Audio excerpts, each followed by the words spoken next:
नमस्कार दोस्तों, civil court की ओर से प्यून की भर्ती आ चुकी है, यानी कि आदेशपाल की भर्ती आ चुकी है। और कैटेगरी वाइज सीटों की संख्या हालांकि थोड़ी सी कम है, 22 सीटें टोटल है, जिसमें देख सकते हैं जनरल के लिए 9 सीट है और एससी के लिए 1 सीट है और एसटी के लिए 8 सीट है और पिछड़ा वर्ग के लिए बीसी के लिए 0 है, अत्यंत पिछड़ा वर्ग ईबीसी के लिए 2 है और ईडब्ल्यूएस के लिए 2 है। तो टोटल 22 सीटें जो है दी गई हैं। अगर हम सैलरी की बात करें दोस्तों, तो 18,000 से लेकर 56,900 रुपये लेवल 1 का सैलरी इसमें दिया जा रहा है। और मात्र मैट्रिक पास मांगा गया है। जी हाँ दोस्तों, मात्र मैट्रिक पास है अगर आप, तो आप इसमें आवेदन कर सकते हैं। और कोई परीक्षा भी नहीं है, देख सकते हैं स्क्रीनिंग टेस्ट है, यानी हल्का फल्का जो है आपका इंटरव्यू वगैरह लिया जाएगा और ज्यादा कुछ नहीं होगा। कौन आवेदन कर सकता है, कौन नहीं कर सकता है, डेट क्या है, सारा कुछ देखेंगे। अंत तक बने रहिएगा। और अगर अभी तक आपने चैनल को सब्सक्राइब नहीं किया है तो चैनल को सब्सक्राइब कर लीजिएगा। 10वीं पास यानी कि मैट्रिक पास इसमें शामिल हो सकते हैं कोई भी भारत का नागरिक। ठीक है, कोई भी भारत का नागरिक, देख सकते हैं यहाँ पे बताया गया उम्मीदवार भारत का नागरिक हो, मानसिक रूप से स्वस्थ हो और नैतिक रूप से चरित्र अच्छा हो, यानी करेक्टर वगैरह अच्छा हो, यानी कोई अपराध वगैरह ना होना चाहिए, आपराधिक आचरण जो है वो नहीं होना चाहिए। अब दोस्तों आते हैं उम्र पर। ठीक है, उम्र कितना होना चाहिए, तो देखिए यहाँ पे बताया गया है उपरोक्त पदों पर उम्मीदवारों की उम्र सीमा दिनांक 1/8/2025 को कम से कम 18 वर्ष होनी चाहिए। और सामान्य जाति यानी कि जनरल के लिए अधिकतम उम्र 35 वर्ष होगी, यानी 18 से 35 वर्ष तक के जनरल कैंडिडेट आवेदन कर सकते हैं। वहीं पिछड़ी जाति और अत्यंत पिछड़ी जाति यानी कि बीसी और ईबीसी के लिए अधिकतम उम्र 37 साल दिया गया है, यानी 18 से लेकर 37 साल तक आवेदन किया जा सकता है। महिलाओं के लिए अधिकतम 38 साल दिया गया है, यानी 18 से 38 साल तक आवेदन किया जा सकता है। वहीं देखिए एससी और एसटी के पुरुष महिला के लिए देखिए बताएगा अधिकतम 40 वर्ष, यानी 18 से 40 साल तक एससी एसटी के कैंडिडेट आवेदन कर सकते हैं। अब यहाँ पे ये बता दे दोस्तों कि ये फॉर्म जो है ऑफलाइन है, आपका ऑनलाइन फॉर्म नहीं है। ठीक है, ऑफलाइन इस फॉर्म को आपको डाउनलोड करना पड़ेगा और भेजना पड़ेगा स्पीड पोस्ट से। ठीक है, डाक विभाग के माध्यम से निबंधित डाक या स्पीड पोस्ट से भेजना पड़ेगा। तो यहाँ पे विज्ञापन संख्या लिखना है 1/2025। ठीक है, और उसके बाद यहाँ पे आवेदक का नाम लिखा आएगा, कैंडिडेट का नाम होगा, हिंदी में देख सकते हैं यहाँ पे हिंदी में है और यहाँ पे इंग्लिश में, अंग्रेजी के बड़े अक्षरों में कैपिटल लेटर में। जो भी आपका नाम है एबीसीडी वो बड़े लेटर में ही आपको लिखना है, छोटा वाला में नहीं लिखना है। ठीक है, जो भी है आपका वो आप एबीसीडी इस तरह से लिख सकते हैं। और यहाँ पे देखिए पिता या पति का नाम। ठीक है, तो यहाँ पे अपने फादर का नाम लिखेंगे, जन्म तिथि यहाँ पे लिखेंगे, डेट ऑफ बर्थ लिख देंगे। फिर यहाँ पे देखिए 1/8/2025 को आपकी उम्र कितनी हो रही है, कैलकुलेट करके आप यहाँ पे वर्ष महीना और दिन लिख देंगे। ठीक है, 1/8/2025 को आपका कितना वर्ष हो रहा है, कितना महीना हो रहा है, कितना दिन हो रहा है, आपका एज, वो आपको यहाँ पे लिखना है। अगर आपको निकालना नहीं आता है तो आप गूगल में सर्च कर लीजिएगा एज कैलकुलेटर, तो उससे आप अपना एज निकाल सकते हैं। ठीक है, अब आते हैं यहाँ पे नीचे जो है आपका अस्थाई पता है, जो भी आपका एड्रेस है, परमानेंट एड्रेस वो लिखेंगे, विलेज भी लिख देंगे, पोस्ट भी लिखेंगे, आपका थाना भी जो भी है वो लिखेंगे। तो पूरा एड्रेस यहाँ पे आपको अपना परमानेंट एड्रेस लिखना है। और उसके बाद पत्राचार का पता, करंट पता जो है वो भी लिख सकते हैं। अगर दोनों सेम है तो दोनों जगह एक ही एड्रेस भर दीजिएगा।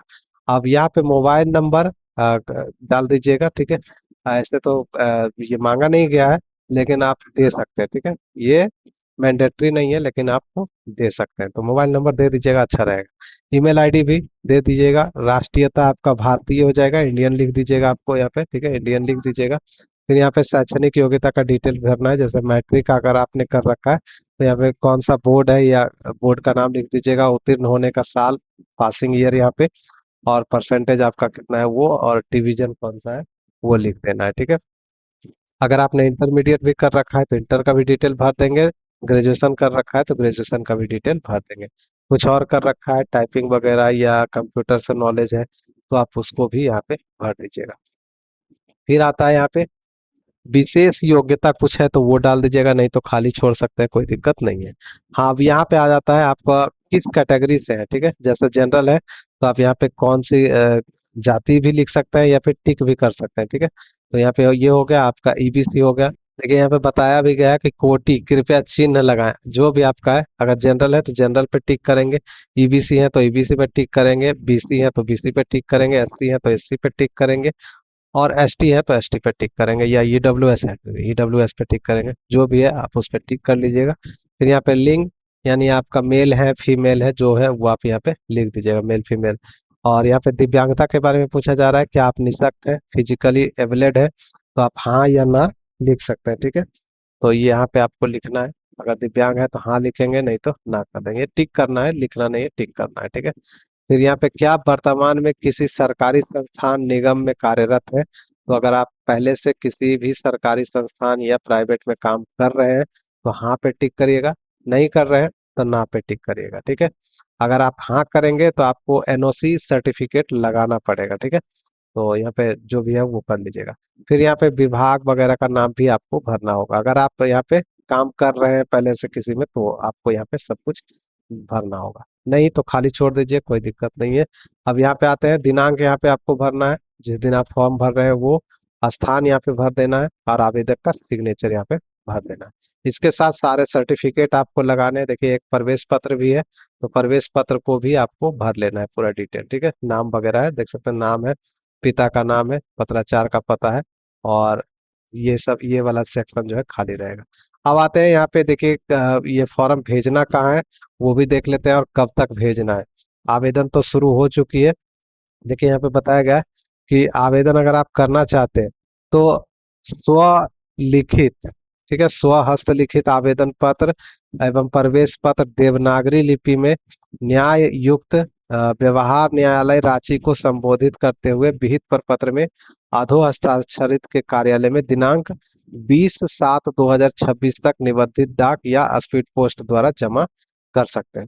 यानी 20/7/2026 जो है लास्ट डेट है, तो इस डेट तक जो है आपका फॉर्म जो है पहुंच जाना चाहिए। तो फॉर्म में और क्या क्या देना है, तो आवेदक के साथ, आवेदक जो है आवेदन पत्र के साथ 3 नया फोटो अद्यतन यानी अपडेटेड एकदम नया फोटो, पासपोर्ट साइज फोटो संलग्न करेंगे, 3 फोटोग्राफ, जिसमें एक आवेदन पत्र पर चिपका होना चाहिए, दूसरा प्रवेश पत्र पे जो मैंने फॉर्म दिखाया आपको, एक फॉर्म पे और एक एडमिट कार्ड पे, दोनों पे चिपका दीजिएगा, और एक जो बचेगा उसको पिन अप कर दीजिएगा, ठीक है, सटा रहना चाहिए। एवं तीसरा अतिरिक्त होगा।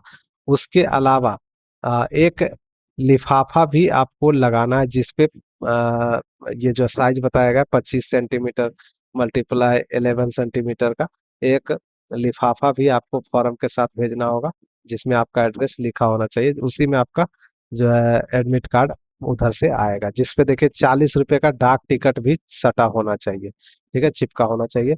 उसको आपको भेजना होगा फॉर्म के साथ। तो दोस्तों आपके और रह गया कि कहाँ से फॉर्म वगैरह मिलेगा, तो आप देखिए ध्यान दीजिए, यहाँ पे रोजगार बिहार .com वेबसाइट है, गूगल में सर्च कर लीजिएगा रोजगार बिहार, तो आपको वेबसाइट मिल जाएगी। इसी वेबसाइट पे आएंगे तो आपको देखिए सिविल कोड प्यून रिक्वायरमेंट 2026 का आर्टिकल मिल जाएगा, इसको देख लीजिएगा। सारा डिटेल भी यहाँ पे बताया गया है, और फॉर्म का लिंक वगैरह भी दिया हुआ है। देखिए नीचे आते हैं, नीचे आते हैं, नीचे आते हैं और नीचे आते हैं, तो देखिए यहाँ पे हाउ टू अप्लाई भी बताया गया है, और official notification plus application form आप यहाँ पे क्लिक करके डाउनलोड कर सकते हैं। देखिए डाउनलोड हो गया, तो इस प्रकार से डाउनलोड करके अपना भर लीजिएगा, और फॉर्म जल्दी जल्दी 20/7/2026 तक भेज दीजिएगा। मिलते हैं नेक्स्ट वीडियो में नेक्स्ट अपडेट के साथ, तब तक के लिए बाय, जय हिंद, बेस्ट ऑफ लक।